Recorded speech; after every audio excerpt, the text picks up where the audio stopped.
Okay. All right. So let's do some more examples first.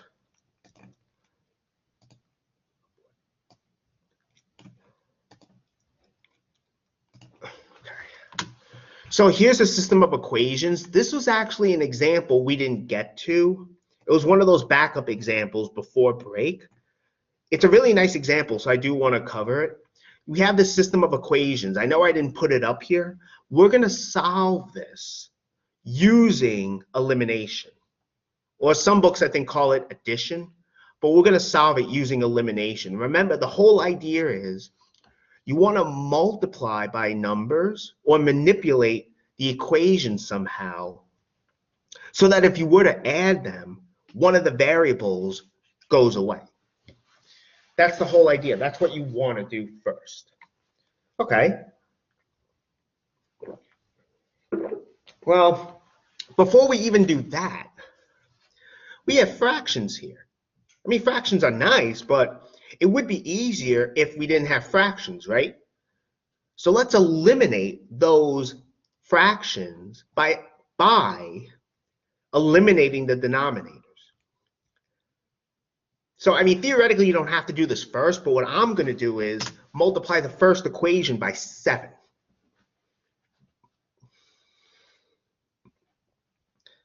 Okay, that's what I'm doing here. And why am I doing that? Well, I'm clearing out the denominators. Okay, that's what I'm doing. And of course, whatever I do to the left, I do to the right. You know, you have to keep it balanced. Okay, and that's what I'm doing here. Here, let me just draw those things in the pen. So we have 7 times this, 7 times this. There should be a 7 in front. Let me see if I can get that in there. Well, I guess that's a 7. So, but that's what we get here. And what ends up happening is we get this over here. So we have minus 5 minus 11x on the left. We have minus 7y on the right. So we have a new system of equations, which is this one.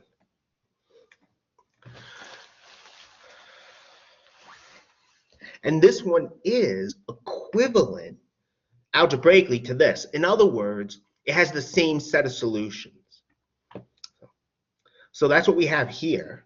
Okay, well, this one's a little bit easier to solve, right? Somehow we want to multiply the first equation and or the second equation by something, by numbers, so that if we were to add, one of the variables would go away. Okay, well, this is not the only thing you could do. What I'm going to do, I'm going to multiply the first equation by 2 and the second equation by 7. Now, why am I doing that? Well, what's going to happen is this is going to become minus 14y. This will become 14y. And when we add, the y's are going to cancel. I mean, that's the whole point when you do elimination. You want it so that when you add the equations, a variable goes away. So that's what I'm doing here. So we have 2 times negative 5. We're multiplying both sides by 2. We get negative 10 minus 22x is negative 14y. I mean, really, I just wanted this to be, I wanted to multiply this by 2. But again, we have to keep everything algebraically the same. So I'm multiplying the left by 2 as well. Here, for the second one, this is negative 14y. Here, this is 2y, but we can make it 14 by multiplying by 7. So we have 7 times 2y on the right, and we multiply also by 7 on the left, and we get this. 49, 35x is 14y. So now we have minus 14y from the first equation, 14y in the second. Now, if we were to add, right, you can see we're adding. The y's are gone. The y's are gone. Okay. So again, we want so that when we add the equations, one of the variables goes away, right? And again, if I were to add these two equations directly from here, you know, that's not going to kill off a y, right? That's not going to happen.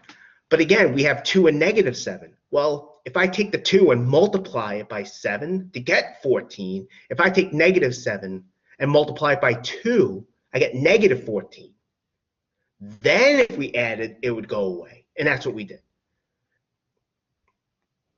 But what about the rest? Well, we have negative 22x minus 10, right? It's the same equation. It's just I wrote these in a different order. Adding it to 35x plus 49, right? If we add these, okay, what happens? We get this, right? We get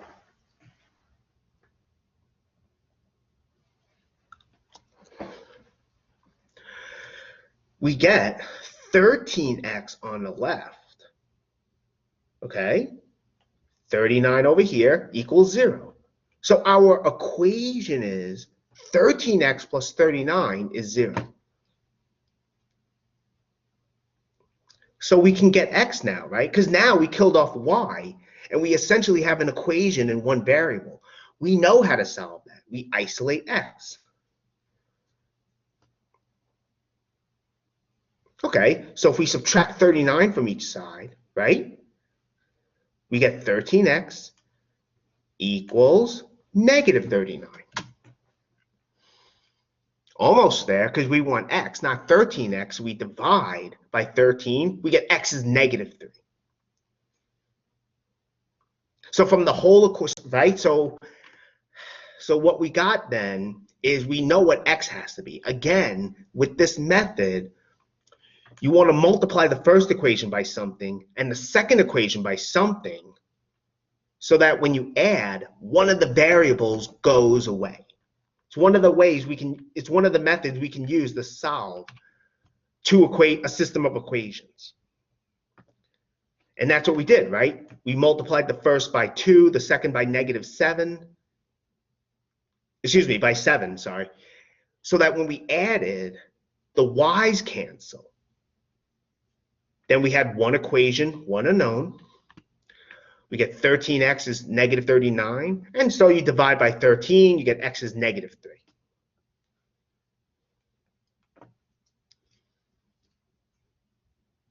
Okay. But now that we know x, are we done yet? Well, no, we're not done yet, right? What about y? Well, we can use either equation here, either one, to get y, right? You just replace x by what we found, and then you calculate y. So I'm using the second equation. Whoops, sorry. Okay, not there yet. Wrong button. There we go. So I'm using the second equation, okay? We have this, and I'm replacing x by minus 3. So we have 2y is, normally it would be 5x, but 5 times negative 3 plus 7. So we get negative 15 plus 7, right? I replace x by negative 3, and now we get y. 2y is negative 15 plus 7. Okay, so how do we get y? Well, we know the right-hand side is negative 8, so we have 2y is negative 8. Divide both sides by 2. We get y equals negative 4. So we know x is negative 3, y is negative 4. So our solution is this ordered pair. Remember, with a system of equations like this, there's only one solution, infinitely many solutions, or no solutions. When there's a solution, we say the system is consistent. And in this case, since there's only one, the equations are independent.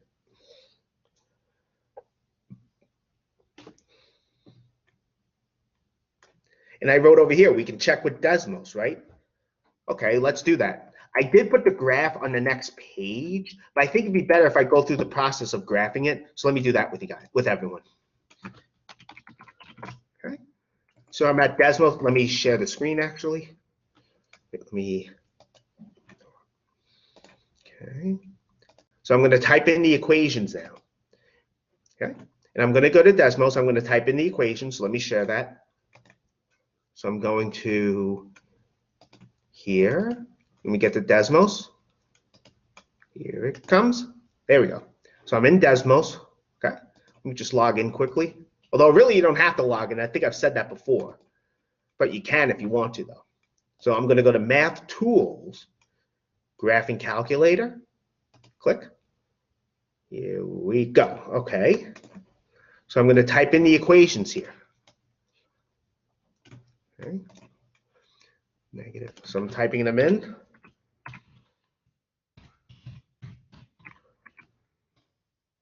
Right. Almost there. Should be a 7 actually. And then that equals, what does that equal? Negative y. There we go. That's one equation. For the next one, right, I move the mouse down a bit. I click.